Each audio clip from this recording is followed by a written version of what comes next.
हे everyone, welcome और welcome back to our YouTube channel English honours hub. तो कैसे हैं आप लोग। तो आज हम करेंगे SEC यानी स्किल एनहांसमेंट कोर्स का सब्जेक्ट फाइनेंस फॉर एवरीवन।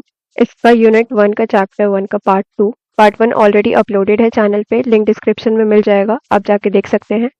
जो PDF हम वीडियोस में यूज करते हैं वो आपको टेलीग्राम पे मिल जाएगा, लिंक डिस्क्रिप्शन में आप जाके देख सकते हैं। तो चलिए शुरू करते हैं आज का पहला topic, rational for financial literacy.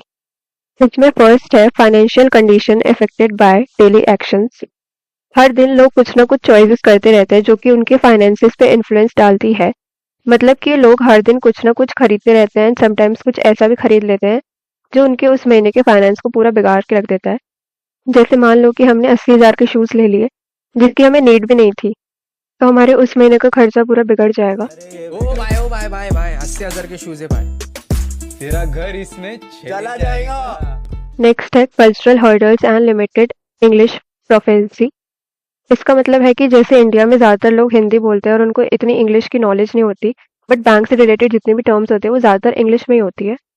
तो इंग्लिश लैंग्वेज भी कभी कभी बैरियर का काम करता है और एक इंसान को हिंडर करता है, यानी रोकता है फाइनेंशियल लिटरेसी की पूरी नॉलेज लेने में। थर्ड पॉइंट है everyone is not taught about finance. Reality में हर एक इंसान को एडिक्वेट इन्फॉर्मेशन नहीं मिल पाती अबाउट फाइनेंस। फोर्थ है capacity to fulfil financial obligation and realising financial goals. हमारी लाइफ के अंदर जितनी भी एक्टिविटीज चलती रहती है उसका बैकबोन है फाइनेंस। मींस फाइनेंस के बिना हमारी लाइफ चल ही नहीं सकती। अगर आपको बेटर क्लैरिटी एंड अंडरस्टैंडिंग है financial liabilities and financial goals की, तो ये आपकी हेल्प करेगा इन फ्यूचर आपकी और आपकी फैमिली की लाइफ बेटर बनाने में। फिफ्थ और सिक्स पॉइंट दोबारा रिपीट हो गए हैं, मैं आपको बता चुकी हूँ। सेवंथ पॉइंट की तरफ बढ़ते हैं। Consumers must make difficult financial choices. Consumers को कुछ फाइनेंशियल डिसीजंस लेने आने चाहिए, जैसे लीगल पेपर वर्क कंप्लीट कर लेना चाहिए, इंश्योरेंस लेना चाहिए, घर खरीदना, डेब्ट मैनेज करना, ये सब करना आना चाहिए। एट्थ पॉइंट है वर्क परफॉर्मेंस एंड हेल्थ। अगर हमें कोई भी फाइनेंशियल स्ट्रेस होता है तो ये हमारे काम करने की क्षमता और हेल्थ पर असर डालता है। जो लोग फाइनेंशियल सेवी हैं, जिन्हें बचत करने की आदत है, उन्हें बहुत कम इनसिक्योरिटी का सामना करना पड़ता है। नाइन्थ पॉइंट है स्कोप ऑफ फाइनेंशियल लिटरेसी। आपको फाइनेंशियल कॉन्सेप्ट्स, उससे रिलेटेड नॉलेज एंड स्किल्स को समझना होगा जो आपकी हेल्प करेगा फाइनेंशियल डिसीजन लेने में। फाइनेंशियल लिटरेसी के अंदर हम सीखते हैं कि पैसे कैसे बनाने हैं, कैसे सेव करने हैं, कैसे इन्वेस्ट करने हैं। अगर आप इसे अच्छे से पढ़ते हैं तो ये फ्यूचर में आपको बहुत हेल्प करेगा। नाउ नेक्स्ट टॉपिक है knowledge of financial literacy. Financial ideas and principle को समझना, फाइनेंशियल प्लानिंग करना, कंपाउंड इंटरेस्ट, डेप्थ management, investment strategy, money time value, ये सब इम्पोर्टेंट है फाइनेंशियल लिटरेसी के लिए। जो व्यक्ति पुअर फाइनेंशियल डिसीजन लेता है तो वो एक गलत डिसीजन उसको फ्यूचर में हार्म भी कर सकता है। बजट बनाना, खर्चों पर नजर रखना, कर्ज कैसे कम कर सकते हैं एंड प्रॉपर रिटायरमेंट प्लान बनाना, ये सब मेन स्टेप्स हैं जो कि आपकी फाइनेंशियल लिटरेसी को इन्हांस करेगा। फाइनेंशियल लिटरेसी एक एबिलिटी है मनी और डेब्ट को इफेक्टिवली मैनेज करने की। ये number of financial skills and component से मिलकर बनी है, जिसमें पहला है बजटिंग। अगर हम एक प्रॉपर बजट बनाना सीख जाते हैं तो हमें पता होगा कि हमारा कहाँ पे खर्च हो रहा है, कहाँ ज़्यादा हो रहा है, कहाँ खर्च कम करने की ज़रूरत है। बजट बनाना एक बहुत ही क्रूशियल स्टेप है, क्योंकि बजट के बिना हम अपने पैसे को ढंग से इस्तेमाल नहीं कर पाएंगे। यहाँ पे एक एग्जाम्पल भी दे रखा है कि बजट का, एक एम्प्लॉय है जो कि 1 लाख पर महीना कमाता है, तो उसके जो खर्चे हैं वो उसने एक तरफ लिख दिए, और कितना कितना अमाउंट किस चीज़ पे उसको खर्च करना है वो एक तरफ लिख दिए। तो रेंट पे उसको 30,000 देने हैं, लोन ले रखा है उसने कोई कार का, तो उसमें 10,000 देने हैं। एजुकेशन के लिए उसने 15,000 रख लिए, ग्रॉसरी बिल के लिए 15,000 रख लिए, और जो भी छोटे मोटे बाकी खर्चे हैं उनके लिए 10,000 रख लिया, और सेविंग कर ली उसने फ्यूचर के लिए 20,000। तो यही होता है एक प्रॉपर बजट। नाउ नेक्स्ट है डेब्ट। डेब्ट यानी कर्ज। पैसे हम अलग अलग तरह से बोरो कर सकते हैं, जैसे बैंक लोन ले सकते हैं या फिर क्रेडिट कार्ड का इस्तेमाल करके। लेकिन हर एक डेब्ट बुरा ही नहीं होता, कुछ गुड डेब्ट भी होते हैं, तो इसीलिए हमें अवेयर होना चाहिए और डिफरेंस पता होना चाहिए एक बैड और गुड डेब्ट के अंदर। जब हम अपनी ज़िंदगी की ज़रूरतें पूरा करने के लिए डेब्ट लेते हैं तो उसको गुड डेब्ट कंसीडर किया जाता है, जैसे कि एजुकेशन के लिए या फिर घर खरीदने के लिए। और वही दूसरी तरफ अगर हम कुछ लग्जरी आइटम्स खरीदने के लिए कोई डेब्ट ले रहे हैं तो वो बैड डेब्ट में कंसीडर किया जाता है। अब नेक्स्ट है why borrow within a limit. एक लिमिट के अंदर बोरो करना क्यों ज़रूरी है। क्योंकि जब आप किसी से पैसे लेते हैं तो आपको उस पे कोई इंटरेस्ट भी देना पड़ता है। अगर हम लिमिट से बाहर बोरो कर लेते हैं तो ये हम एक ट्रैप में फँस जाते हैं और इससे निकलना बहुत मुश्किल हो जाता है। जितना पैसा चुका नहीं सकते उससे ज़्यादा अगर आप ले लेते हैं तो उसको रीपे करना बहुत ज़्यादा मुश्किल हो जाता है। अगर हम लिमिट के अंदर बोरो करते हैं तो ये हेल्प करता है एक गुड क्रेडिट स्कोर बिल्ड करने में, क्योंकि हम अपना लोन रीपे कर पाएँगे। जो हम इंटरेस्ट देते हैं बोरोड अमाउंट पे वो भी तो एक खर्च की तरह ही है, तो हमारे इससे खर्च और बढ़ते जाते हैं। नाउ नेक्स्ट है सेविंग।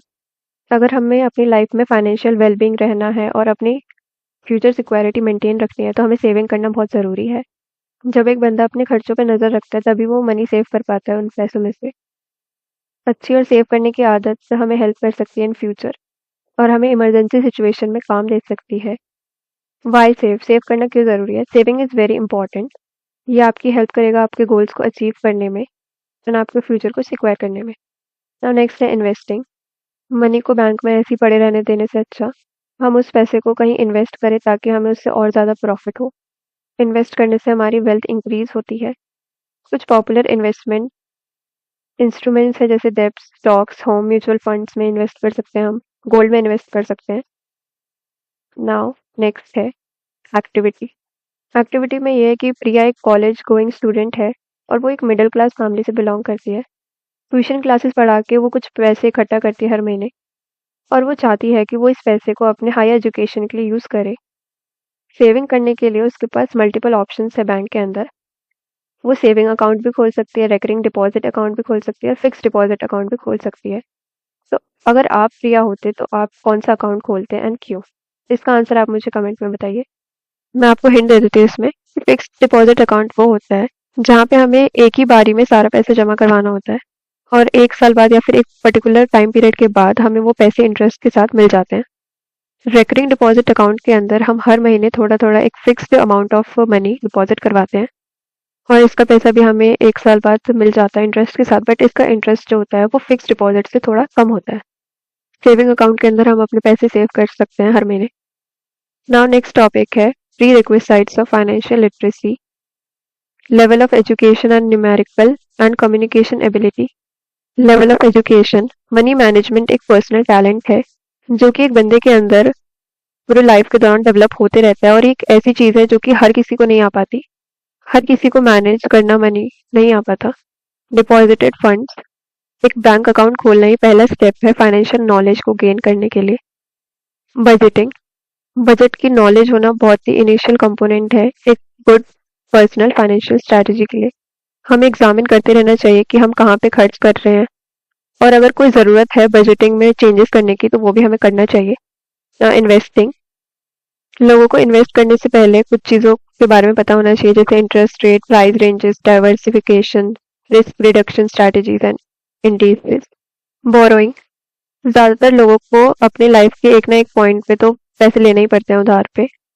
हम अच्छे से बोरो कर पाए इसके लिए हमें interest rate, compound interest, time value money, payment terms और लोन अरेंजमेंट्स के बारे में नॉलेज होनी बहुत ज़रूरी है। नाउ नेक्स्ट है टैक्सेशन। अलग अलग तरह की टैक्स सिस्टम्स को समझना और वो कैसे एक इंसान के नेट इनकम को इफेक्ट करता है, ये एक बहुत बड़ी रिक्वायरमेंट है फाइनेंशियल लिटरेसी की।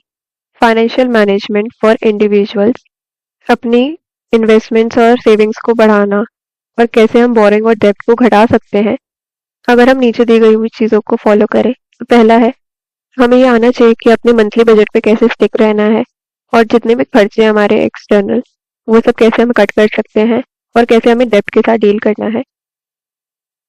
शॉर्ट, मीडियम और लॉन्ग टर्म ऑब्जेक्टिव्स में क्या डिफरेंस है? तो ये पिक्चर को देखिए। जब हम बहुत कम टाइम के लिए कोई प्लान बनाते हैं जैसे हमें कोई टीवी लेना है तो उसके लिए जब हम पैसे सेव करते हैं तो उसको हम शॉर्ट टर्म बोलते हैं। मीडियम टर्म जैसे हमें कोई घर खरीदना है या फिर शादी करनी है या फिर कोई बच्चा करना है तो वो मीडियम टर्म हो गया।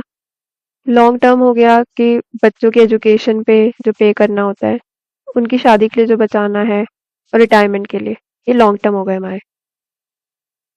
नाउ नेक्स्ट टॉपिक है communication and numerical skills, learn about financial issues.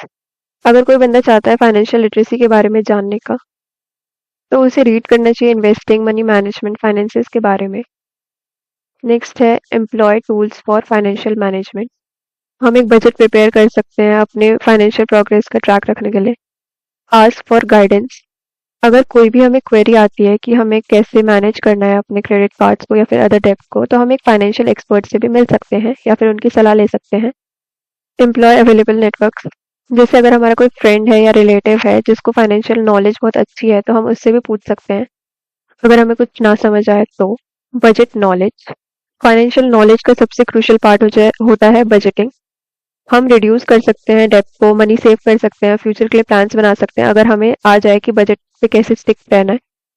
Aware of credit, एक बंदे को फेमिलियर होना चाहिए कुछ क्रेडिट कॉन्सेप्ट्स के साथ, जैसे कि क्या ऐसी चीजें जो क्रेडिट को क्रूशियल बनाता है, क्या फैक्टर्स हैं जो कि क्रेडिट स्कोर डिटरमाइन करते हैं, और हमारी क्रेडिट रेटिंग कैसे रेज होती है।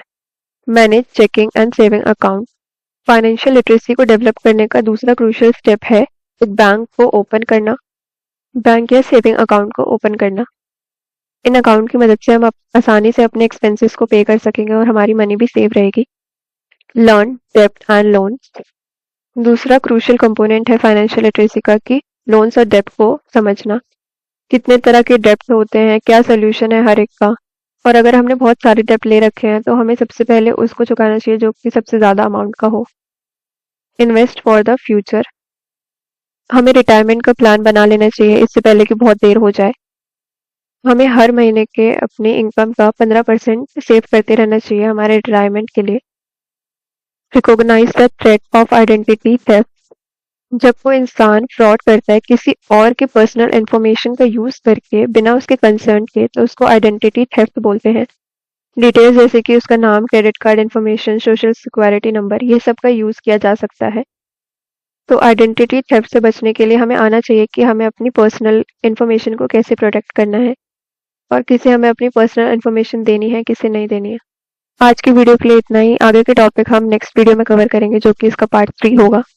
अगर वीडियो अच्छी लगी हो तो लाइक कर देना, कमेंट कर देना और अपने दोस्तों को भी शेयर कर देना ताकि उनकी भी हेल्प हो जाए। मिलते हैं नेक्स्ट वीडियो में। Thanks for watching. खत्म। बाय बाय, टाटा, गुड बाय, गया।